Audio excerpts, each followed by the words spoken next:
Peace forever and always. This is your brother Taalik Ibn'rad, and welcome once again to another exciting edition of the Reality's Temple on Earth. Our time on these videos is very minuscule, so allow me to get into the subject matter very quickly. Brother Sarah Sutin Seti, I would tell you I very much enjoy the videos of this most intelligent, brave, and brilliant young man. We don't have to agree with everything he says, but one thing that is quite clear, and that is that he loves his people. I doubt if Sarah Sutin Seti would send me an email or write a comment upon my page and tell me to, well, tell me to go back to Africa. In a way, actually, he would, because, of course, we know that Egypt is in Africa, so, yes, maybe he would tell me, Negro, you need to go back to Africa. We need to go back to Africa. But that's not relevant to what I want to say in these few minutes.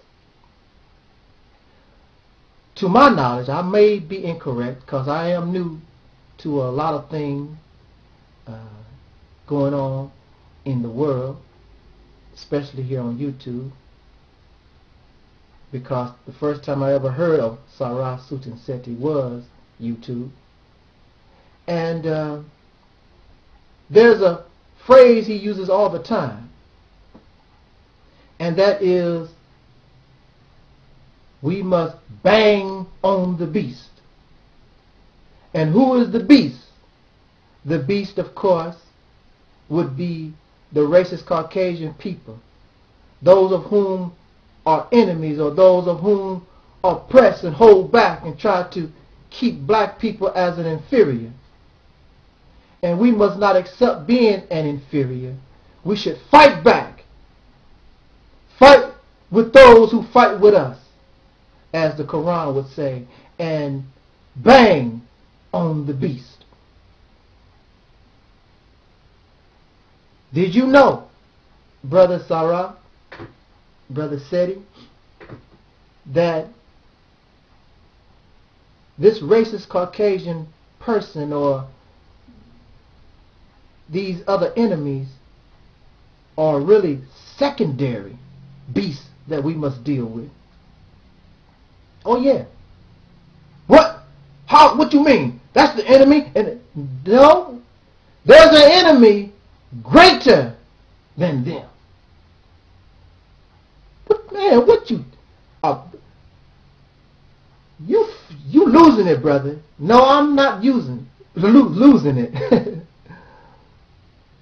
The number one beast that you should be banging on is yourself. The number one enemy to black people are black people. Look at the history of our struggle in America. It's not so much white folks, the racist kind. It's not so much of them. It is us holding us back. It is a popular thing to say that J. Edgar Hoover destroyed the Nation of Islam. It's a popular thing to say that the CIA, FBI destroyed the Black Panther Party, or caused the downfall of the Southern Leadership Christian Conference. I think that's how it goes. The organization founded by Brother Martin Luther King Jr. it's easy to blame the enemy. And he will accept that because it's a win for him. But really, he wasn't really the one that caused the downfall. The downfall of our great black organizations and individuals have been ourselves. The beast within. That's the number one beast that you need to be banging on. To come on YouTube or be out in the street and talk about white people this and white people that. It's you ego tripping, and I guess it feeds your emotional tense. But when you go home and when you talk to your other brothers and sisters, there is no white man there. It is just you and them, and you have conflict and disagreement and continued division, not because of the presence of a white man, but because you have that racist Caucasian in your own mind. There's the beast within. You fall victim to ego. I'm the great brother Taalik. I'm the great brother Sarasuddin Sethi. I'm the great leader. Look at the people that follow me and listen to me. I am so great. And we begin to ego trip.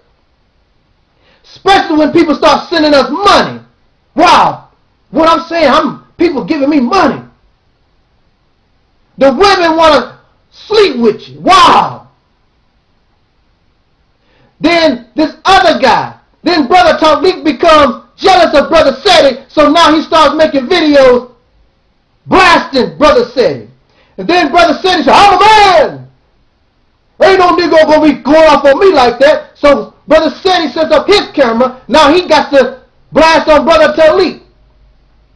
It's not the white man, ain't involved in none of that. It's the beast within. Do y'all understand what I'm saying? It's you. It's me. We always want to point fingers. It's his fault. It's your fault. It's somebody's fault. Fault begins at home. It's us. The Nation of Islam fell. Of course there were CIA agents and FBI and people in the organization, but they failed because there became a conflict with egos and they began to trip with one another. Jealousy and envy, hatred and jealousy. That was the cause of the great Malcolm X's death and the demise of the Nation of Islam. And the Nation of Islam has never been the same ever since. As eloquent and as charismatic as Louis Farrakhan is, the Nation of Islam is a far cry from what it once was. And the enemy sits back and says, you know why the Nation of Islam can't be? Because of jealousy, of envy, of fear. Because fear of the leader. And dependence on the leader. The people don't think for themselves. They won't create for themselves. They depend all on the leader. That's not what the Realities Temple is about. I want you to be in a position to create for yourself. Don't depend on me because I can't do everything. I can talk and run my mouth real good, I guess. I'm not a plumber. I don't know how to fix cars. I don't know nothing about stock options, 401ks. We need each other. I need you. We need us. We can't be tripping off the skills of somebody else because somebody else got a good at this. Be happy for them. We all working in this together. Stop being jealous and tripping on one another. If the Nation of Islam is doing good things, why don't we help them? And if they're being successful. If Brother Sarasuddin Sethi is doing good things, why don't we help? Instead we sit back and jealous and full of hatred. And then those in those leadership positions that's getting a little success, then they want to get tripping off their ego. Nigga, you ain't made it yet. You ain't won nothing. Do you know how long you're going to be banging on the beast? Because the first beast you have failed to slay is the beast within. That's what we got to get rid of. That's what we got to work on. Because that's what has been causing the failure of us in this country. And once we get over that, we'll get, everything else will come to us. Because it almost did before we destroyed ourselves. Not them destroying us. We did it. This is your brother Taalik Ibn'rad. Thank you so much for listening. This was and is, think about it, the reality's temple on earth. Enjoy your weekend. Peace.